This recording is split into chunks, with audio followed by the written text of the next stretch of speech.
Assalamualaikum warahmatullahi wabarakatuh. Ahlan wa sahlan wa marhaban bikum ila maddatil lughatil arabiyyah. Wa ma'akum ismi Ustaz Muhammad Shazmizi bin Haji Nizam. اليوم سندرس فصل الجديد تحت موضوع الضمائر. InsyaAllah pada hari ini kita akan sama-sama mempelajari tajuk baru iaitu ad-dhamair. Ma makna ad-dhamair? Apakah yang dimaksudkan dengan ad-dhamair? Kata tunggal dia adalah dhamir. Dhamir ni bererti kata ganti diri. Kalau dalam bahasa Inggeris disebut he, she, her, him, itu kata ganti diri. Di dalam bahasa Arab, kata ganti diri disebut sebagai dhamir. Bagi kata jamak disebut sebagai ad-dhamair, kata ganti diri. Anak-anak pelajar boleh tengok nota yang disediakan pada kali ini, iaitu mengambil daripada jari jemari untuk kita menghafaz dhamir ataupun kata ganti diri di dalam bahasa Arab. Jadi kita tengok rajah yang pertama. Anak-anak pelajar diminta untuk menghafaz dhamir mengikut jari yang telah ditetapkan. Kita pergi pada jari yang pertama, iaitu anak jari. Anak jari huwa, huma, hum. Jari yang kedua, jari manis, hiya, huma, hunna. Jari tengah, anta, antuma, antum. Jari telunjuk, anti, antuma, antunna. Dan ibu jari, ana, nahnu. Seperti biasa, pada siri video sebelumnya kita dah belajar setiap kata nama dan kata kerja dia mesti ada muzakkar ataupun muannas. Yang kedua, dia mesti ada sama ada mufrad 1, muthanna 2 dan jamak 3 ataupun lebih.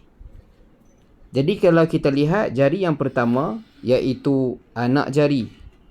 Jari yang pertama iaitu anak jari ini dia menunjukkan lelaki. Menunjukkan muzakkar. Jadi huwa adalah mufrad muzakkar, huma muthanna muzakkar, dan hum jamak muzakkar. Huwa satu lelaki, huma mereka berdua bagi lelaki, dan hum mereka semua, iaitu 3 lelaki ataupun lebih. Begitulah kepada jari yang seterusnya, iaitu jari manis. Menunjukkan muannas, perempuan. Hiya seorang perempuan, huma 2 orang perempuan, dan hunna 3 orang perempuan.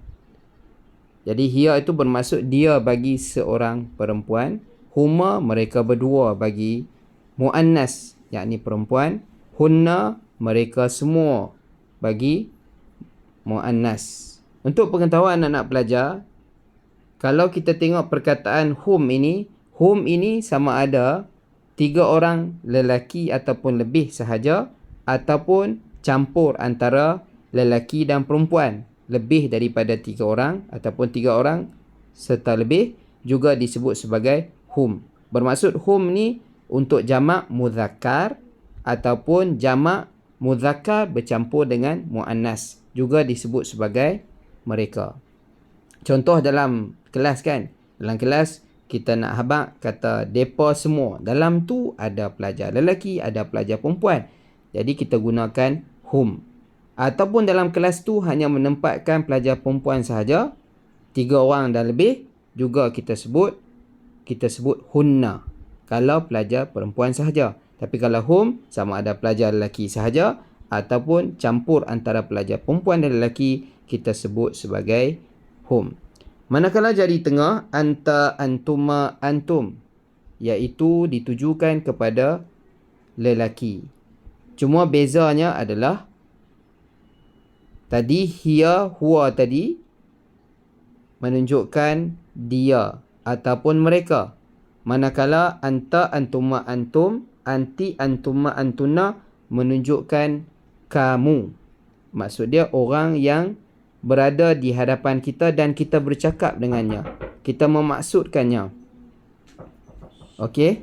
Jadi itu maksud dia anta, antuma, antum, anti, antuma, antunna. Anta, kamu bagi lelaki. Antuma, kamu berdua bagi lelaki. Antum, kamu semua. Kalau bahasa Kedah dia panggil hampa. Hampa, hampa semua. Jadi antum ni sama ada semua yang ada di depan kita itu lelaki sahaja, ataupun yang ada di depan kita lelaki campur dengan perempuan, kita sebut antum. Manakala anti adalah kamu bagi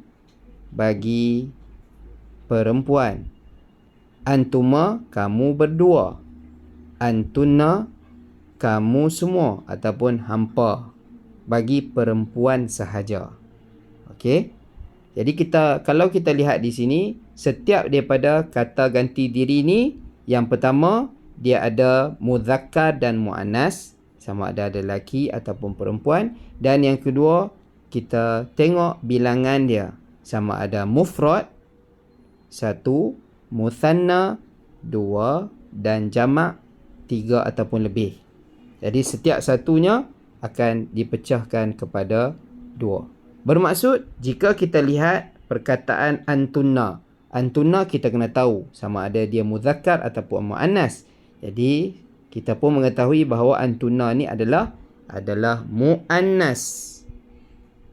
Sama ada dia mufrad muannas, muthanna muannas ataupun jamak muannas. Of course dah, dia adalah jamak muannas. Anti mufrad muannas, antuma muthanna muannas, dan antunna jamak muannas. Kita lihat pula pada jari yang terakhir adalah ibu jari. Ibu jari ana.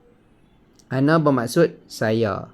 Nahnu bermaksud kita ataupun kami. Ana, saya, nahnu, kami ataupun kita.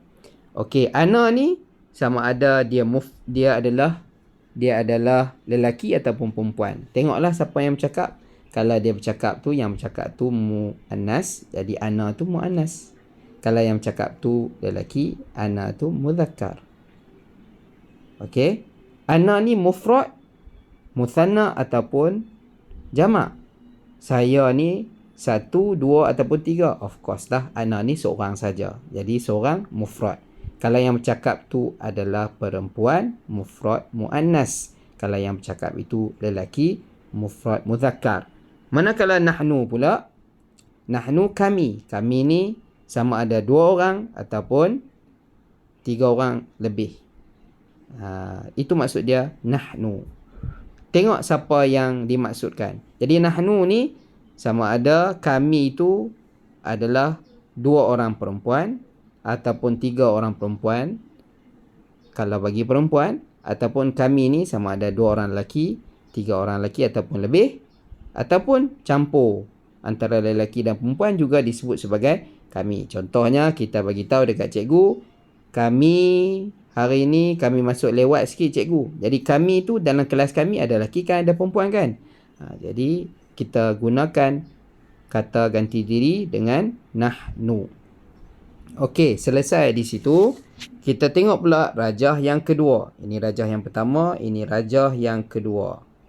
Setelah selesai menghafaz dhamir berikut jari, kemudian buatkan tangan menjadi bentuk pistol seperti mana gambar di bawah. Jadi untuk memudahkan kita ingat, yang pertama adalah ibu jari. Ibu jari buat bentuk macam tu menunjukkan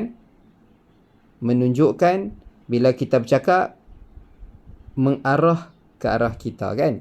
Jadi ana, nahnu menunjukkan ke arah saya, kami ataupun kita, iaitu orang yang sedang bercakap. Saya makan, saya minum, saya sedang bercakap. Jadi menunjukkan saya, menunjuk ke arah kita. Yang kedua menunjukkan ke arah kami. Kami hari ini tak masuk kelas. Kami hari ini dah siap tugasan. Menunjuk ke arah orang yang bercakap. Okey, manakala untuk jari telunjuk dan jari tengah, anta, antuma, antum, anti, antuma, antunna, ini adalah menunjukkan orang yang berada di hadapan kita, yakni kamu lelaki, kamu perempuan. Kamu berdua bagi lelaki, kamu berdua bagi perempuan. Kamu semua bagi lelaki, kamu semua bagi perempuan, ataupun kamu semua campur antara lelaki dan perempuan. Sebab tu dia menunjuk macam pistol tu kan. Jadi laras pistol tu menunjukkan kehadapan. Orang yang berhadapan dengan kita ataupun orang yang sedang bercakap dengan kita. Manakala dua lagi jari, jari manis dan jari yang kita sebut sebagai anak jari, menunjukkan dia. Kita pusingkan sikit, kita bengkokkan sikit ke arah tepi. Menunjuk ke arah dia. Menunjuk ke arah tepi. Bermaksud kita sedang bercakap dengan orang yang mungkin bersama dengan kita tapi dia tak mendengar percakapan kita mungkin, tapi kita bercakap tentang dia. Berbanding tadi tentang kamu, orang yang kita sedang berada di hadapannya, manakala dia ni adalah orang yang tidak berada di hadapan kita. Kita bercakap hanya tentang dia. Cikgu itu sedang menaiki bas. Cikgu itu sedang mengajar. Kalau kita cakap dengan cikgu tu, cikgu, saya suka kamu. Cikgu tu sedang menghadap kepada kita. Kita akan menggunakan anta. Tapi kalau kita kata, cikgu itu baik, kita bukan bercakap dengan cikgu itu. Kita bercakap mengenai ataupun tentang cikgu tersebut. Kita akan menggunakan kata dhamir, iaitu huwa. Itulah perbezaan antara dhamir-dhamir yang telah dibentangkan sebentar tadi. Jadi anak nak belajar. Yang pertama, hafaz. Menggunakan jari yang ada pada tangan masing-masing. Selepas hafaz, dan kena ingat apakah setiap fungsi kata ganti diri tersebut. Huwa itu muzakkar ataupun muannas.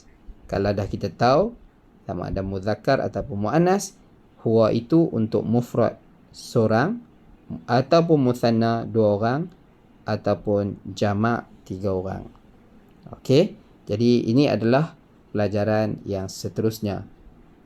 Hadza huwa darsul yaum. Ma'assalamah wa ila liqa. Assalamualaikum warahmatullahi wabarakatuh.